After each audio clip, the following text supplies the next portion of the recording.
Hey folks, welcome back. I hope the extra 2 days wait this week while I change over the day that we do this video didn't cause you too much pain and suffering.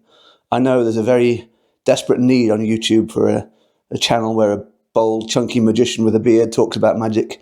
I can't think of another channel that covers that area, but don't panic, I'm back, I'm here now. It's probably going to be a fairly short one this week. I've got some very good interviews lined up, but the schedules are clashing constantly. I need to get some of them filmed.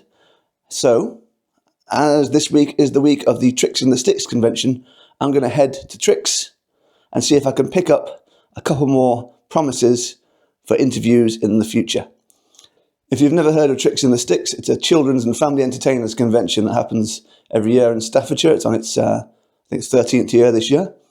Now, I've done a lot of kids shows, but I don't necessarily identify as a children's entertainer, at least in public.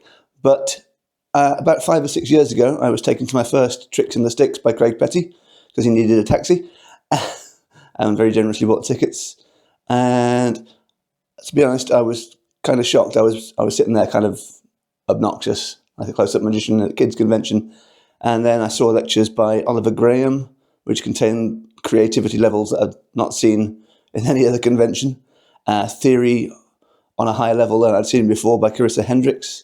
I was genuinely blown away by how good the lectures were at this convention, how much information I was picking up, and also how much fun it is. It's a weekend of, well, not a weekend, a magician's weekend, Monday, Tuesday, of children's entertainers just letting go with no kids around and enjoying themselves, having a drink or two and some fun. So I'm going to head back there this year and have a look around, see what we see this year, give you a bit of a report on it, a little bit of a flavour video of the convention, and see if I can pick up at least 1 or 2 future interviews for the channel.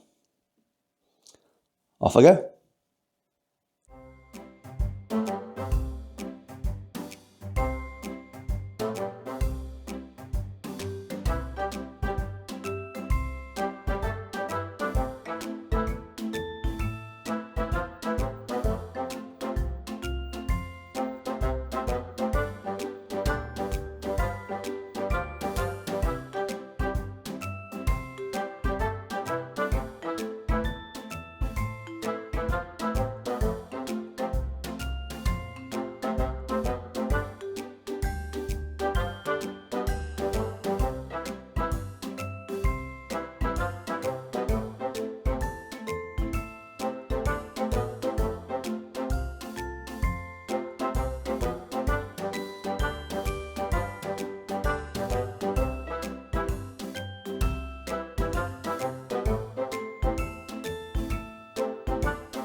So remember, watch closely, we're going to take the die here like so, give it all mix up. You've got to guess, is it in the cup or in my pocket? Where do you think it is, cup or pocket? Oh, we'll do it again, look at that, it's in the cup. We'll do it once again, cup or pocket? Now we'll keep doing it until you get it. I'll slow it down a little bit for you, okay? Watch closely. Cup or pocket? Cup, look at this. But it uses 2 dice. It uses a small one here, and it uses this large one right over here. Now, you thought of a number at the beginning, we mixed it up. What number are you now thinking of?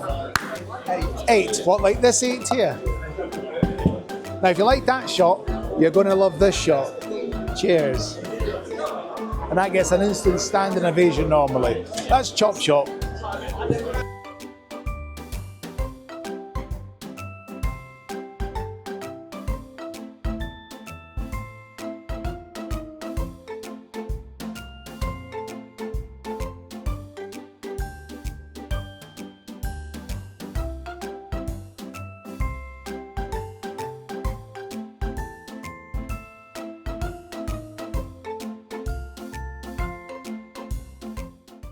Okay, so here we are at the Solo X or Solo Studio stand. If you've not seen that before, it's a very cool system for automating your sound cues and lighting cues and video cues in your show, run by this man here, Sam Fitton. I'm going to be honest, Sam, I think Solo's really cool, but it has got nothing to do with my goals right now. That's fine. So, I've come to speak to you because I've heard that you are a guy to speak to about wedding type stuff. Yeah. And I'm curious to know what you've got in that field for us. Amazing. Well, yeah, that's pretty much how I began my career in magic. And to be honest, I still perform at weddings today. I think they're amazing spaces for professional performers. They're the best audiences, and ultimately, they're a great place to work as an entertainer. They're a great source of income for professional entertainers. So let's talk about wedding fairs, though, because I know Nemed's got one coming up. He really wants to tick this off his list. So let's talk about them. Now, I've been to loads of wedding fairs, and I've learned loads of amazing things from them. In fact, back in 2018, I published a book called The Golden Rules of Wedding Magic, which, if you're lucky enough to have got a copy or can grab one, maybe second hand, do. It was full of absolute gold, if I do say so myself. And then we had a video masterclass, which basically took the book and put it into a video format for people that maybe just didn't like books. But it is amazing and jam-packed full of stuff that I'd learned since releasing the book. And so, yeah, if you're interested in weddings, do go and check those out. But if I could give you one top tip about wedding fairs, maybe today, do something different. Don't just stand there and spread playing cards out on a table and think you're going to get bookings. It's not going to work. Be adventurous, be creative, do something wacky, have a cool banner that is totally different from everyone else's. Do something that will literally make you different from everyone else in the room. That is the best tip I can give you. This is an industry about standing out, so stand out, be bold, be brave, do something that no one's seen before. And I honestly, you will get attention. And once you've got that attention, you're halfway there. I am definitely going to come on and do a full interview with Nemed, because I can't wait to talk more about wedding fairs and how you and Nemed can just jump straight into wedding fairs and leave being successful and getting those gigs, because I'm super passionate about the wedding industry and helping other performers find their feet and succeed in the wedding industry, because it's an awesome place to work. Cool, thanks Sam. And again, if you are in a position to want high-tech sound and lighting cues for your show, check out Solo.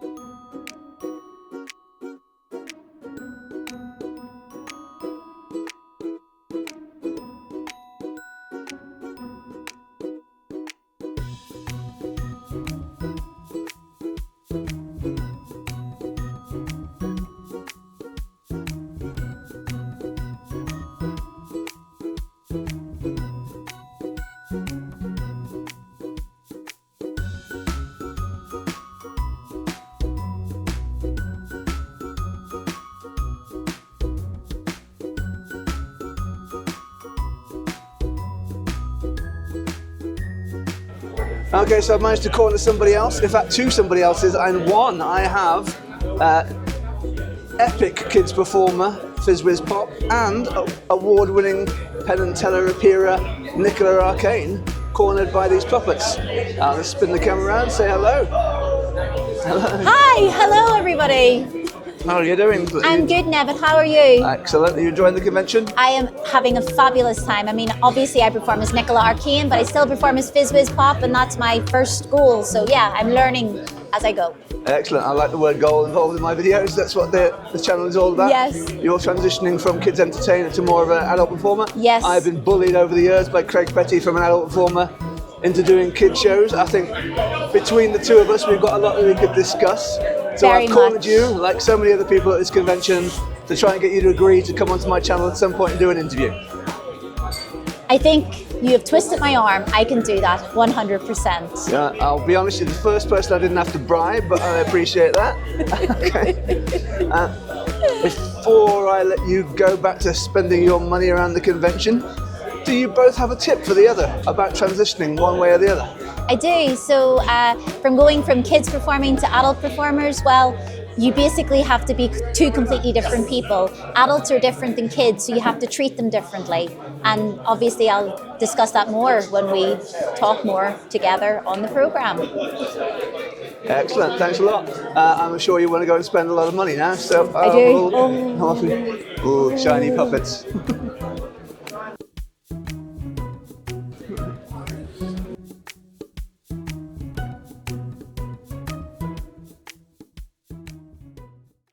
So I've stepped back outside the convention hall for a moment. I've got one more person to introduce you to. Over here, I have Mr. Phil Evans. Hello. Mr. Phil Evans is not a children's entertainer or right now a professional magician of any kind. What you were looking at here is my first real live, in-person member of the Magicians Level Up YouTube channel and the Facebook group. In fact, you've signed up to pretty much do everything that I said in my system, which means, well, it means you make questionable life choices, to be honest, Phil. But you look normal. You've got the usual 10 toes, 10 fingers. Yeah. So I'm happy to have you on board. Great, excellent. And what would I be as a YouTuber if I didn't meet someone that was interested in my channel and viciously take advantage of them? Exactly. So I'm going to try and perform a trick on you for the review section, if you don't mind. That's okay. No, I look forward to it. Let's do that. Give him a little wave. Right. Bill, I'm going to read your mind, Phil. Are you excited? I'm very I excited. have a brand new Sounds shiny mind reading app to show you. Right, okay. I don't want to stress it out too much though yet, so we'll start with some cards. Okay, yeah. We've got a pack of cards. Yeah. So stop for me. Stop. This will be your card. Okay. I'll show it to the audience. And we'll mix it in to the pack a little. You take the cards for me, Phil, and just hold them in dealing position. I'm going to take my phone and make a small photo of your hands holding those cards. You'll get your fingertips in and the cards and the position you're holding it. Perfect. And I'm going to send that onto the app. Excellent. And now we'll see if it can read your mind, Phil. Read my mind. Won't take long. So we're going to head over to the app here. Yeah. This one here, the mind reading app. Mind reading, yeah. Okay. If I click that, you'll see it is asking you to shuffle the deck a specific number of times. Now I want you to shuffle those cards.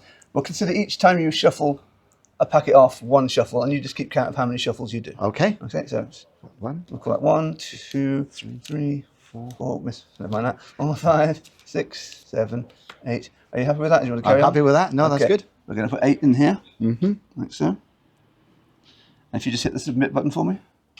Perfect. Now you can see that the app is thinking, it's Yeah. analysing the photo and the shuffles to see if it can...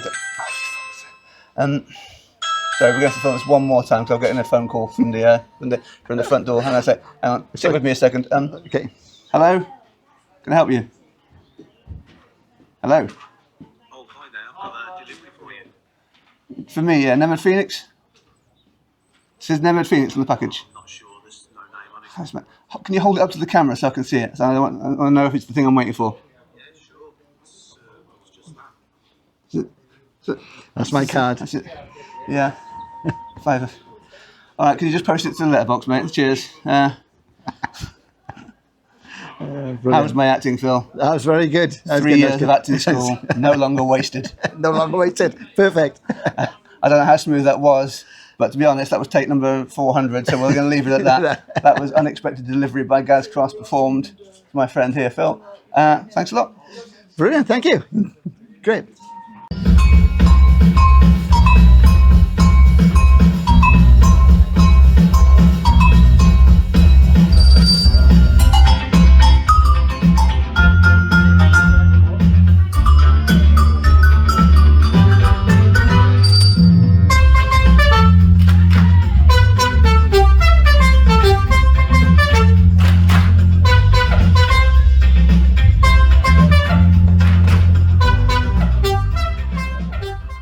So there you go, that was a brief taste of Trix 2025, another couple of good days of Kids Show Convention there.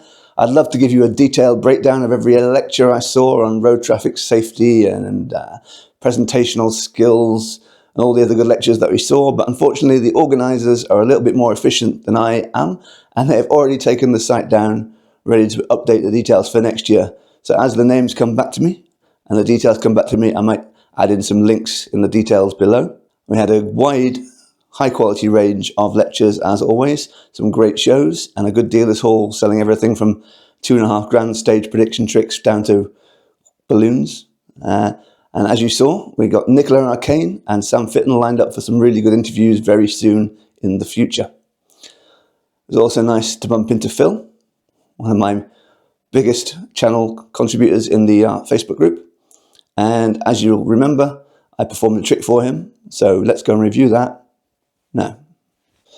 So at the end of the Trix overview video, I did a performance to Phil of The Unexpected Delivery by Gaz Cross, so that I could review it now. Now bear in mind, I used my phone as a monitor for this camera so that I can see a little bit better what's going on. So as I was using the phone for the trick, I couldn't see exactly where the camera was pointing very well in the sunlight, and I didn't actually show the phone much to you while I was performing the trick. So as I talk about it now, I'll show you in action what happens when you're using the app. So the app is from Gaz Cross. I'm going to put the details of where you can get it from in the description below. It is essentially a card reveal with technology. You have an app that you open. It's a web app. It works on Android and iOS. You do need internet connection to use it, but it installs on your phone. And when it's open, you get a phone screen and a card is selected. And you open the app. You have two versions for day and night.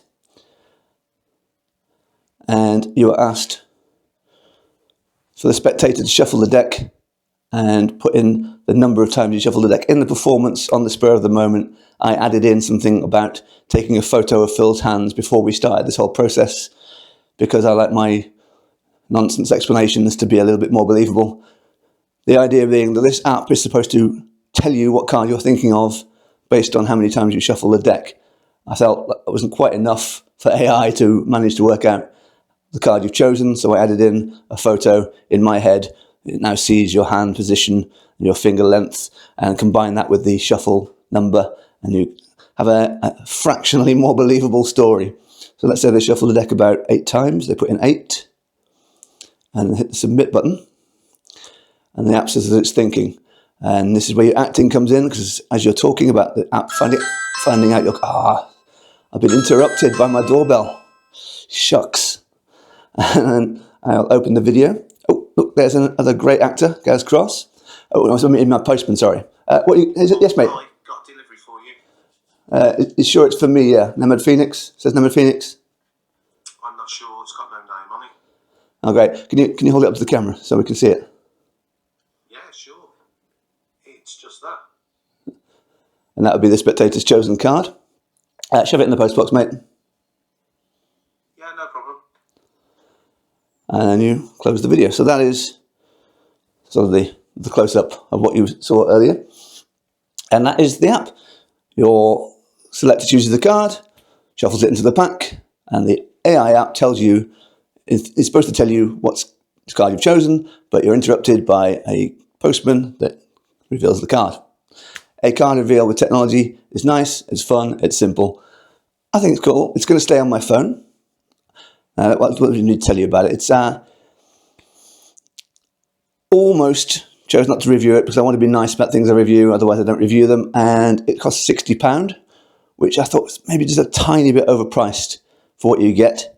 I think it's more in the £40 to £50 range price, maybe. But then I thought about that, and the closest relative to it, I suppose, would be something like The Stranger by Jonathan Levitt, which is the highly complicated, highly advanced app that has multiple options for you to dial in a phone number and get someone on the other end to reveal a card for you in a multitude of different ways. It's a brilliant app, definitely worth looking into if you like that sort of thing. But I don't tend to carry my phone with me on gigs too much. I'm not much of an app user, and The Stranger looks like quite a time investment, quite a work investment. It'll pay off for you massively if you do it, but this is simple for me. This is on my phone, ready to go. Nice, simple card reveal. And I believe The Stranger is around £229, which made me feel like £60 wasn't too much overpriced. So I thought I'd review it. I still think it's maybe a £50 trick, but I think it's worth the money. So that is the Unexpected Delivery by Gaz Cross. The details on where you can get it are below. Any questions that you've been asking about? There are videos for both daytime and nighttime. So depending on what time you do the trick, the videos will match up on the door camera. Gaz Cross's acting is not bad. He's a reasonably convincing postman. Any more thoughts? No, I think that's it. It's a fairly self-explanatory app, but it's good. I like it. Let's do it. Let's buy it. Go buy it. Okay, How to Be a Conjurer by Robert Harbin. Let's wrap this up and see if you're review worthy. Final notes on costume. Perhaps you'd like to dress up and perform as an Indian or Chinese wizard, or even as a foreign magician with a moustache and a beard? If so, enlist Mother's help. I'm sure a costume will soon materialize. If you prefer this type of show, remember you'll need to speak in broken English. This isn't easy. You should write all your patter down and read it aloud, correcting and polishing as you go until you have a satisfactory line of comical broken English patter. Learn it off by heart and keep well in practice. This will mean you have to be an actor as well as a wizard and act the part of the Indian, the Chinese wizard, or the comical foreigner. Yeah, that sounds like it's aged well. We'll add that one to the review pile. Oh, hi there. Welcome to an occasional segment I like to call Random Airbnb/Hotel 1am thoughts on stuff you might be interested in that bit. Tonight I've picked the rarely discussed or even acknowledged topic of magical burnout. Yep, it is possible for the art of performing magic for money to become a boring, tedious job like almost any other. One of the main reasons this channel exists is to try and combat that. Years of gig after gig after gig, being tortured by children in village halls, running around screaming and knocking over the props, or drunk adults at weddings and parties, or party poppers in your face at Christmas, can truly turn magic into a grind. I don't want to become one of the casualties of magical burnout, one of the magicians that leaves magic never to be seen again, which is why this channel is really helpful for me. All of these goals are giving me something to look forward to, something to aim for, and I thought I would pass on to you various ideas I've had in the past to try and avoid magical burnout if any of you are on the edge, teetering. Let's see. Inspiration from others is a good one. I used to watch a lecture by Joshua J over and over again where he gets really passionate about how magic should be in your bones. You should always love magic, otherwise what you're doing it for. That was very helpful. But when you get to a certain level of burnout, you start to be less inspired by that and start thinking more along the lines of, okay, Joshua J, but if anyone heckles you at a gig, they'll probably disappear like that and get replaced by a vanishing marketing stand before you can blink. Lloyd Barnes is the same. He's very passionate about it. If you don't love magic, get out of it. And I love Lloyd. He's great. But Lloyd doesn't perform for people. Lloyd has never had 30 screaming children running around Village Hall, ignoring every word he said for 2 hours. So these were good inspirations to begin with. But if you're getting more and more burnt out, you need something a bit more hardcore. Let's see. Variety. That is a big one. I've got bored of card tricks and spent months learning coins, working on stage instead of close-up, kids instead of close-up. Vary it up. Don't be one of these people that only has 6 tricks. Get yourself a repertoire, get yourself a variety of things that you can switch back and forth to keep yourself interested. When you're not interested in one thing, you can switch to another. The more rooms in the house of magic that you have access to, the more variety you can have, the more you can keep yourself interested, keep yourself going, keep yourself practicing. This one's rather blunt and direct, but try remembering that no matter how mean the nasty lady was at the table that said she didn't like magic and didn't listen to you when you were trying to do your card trick, you're not bricklaying or working in a factory or working any 16-hour shift job that doesn't pay anywhere near what you make to perform little card tricks at a wedding. Just always try and remember, as hard as you can, this is supposed to be fun. You're an entertainer, this is entertainment. You got into it because you love performing magic tricks and watching people react to them. No matter how hard it gets, it's not real work. I have one last surefire burnout avoidance method for you. No, it's not start a YouTube channel. That's working for me, but trust me, it's a lot of work. But I defy you. I challenge you. If you are as mean, miserable, grumpy and cynical even as a Nemad Phoenix, if you are a broken shell of a wizard, I defy you to watch a performance or a lecture by Mario, the Maker Magician, most positive human being on the face of the earth, and not be fully re-inspired and reinvigorated. Seek him out, look at his YouTube videos, find a lecture. If you want hardcore inspiration and motivation, watch Mario. So those are my increasingly tired and rambling thoughts in the middle of the night about magical burnout. I hope you enjoyed this new segment called Random Airbnb / hotel thoughts on stuff and things bit. I'm going to bed. Night. Okay, folks, that's about it for this week. Hope you enjoyed it. We'll be back next week with a longer video. In the meantime, as always, like, subscribe to the channel, and comment below. Particularly the comments. You know I like my comments. The more you fill that comment box down there and I have to respond and react, the more I know you're watching and have to get these goals done. I know the Trix video was more of a sort of overview, a flavour video than anything detailed. So if you have any questions about anything you saw there, pop them in the comments below and I'll try and tell you who it is you're asking about or what trick it was you saw. See you next week.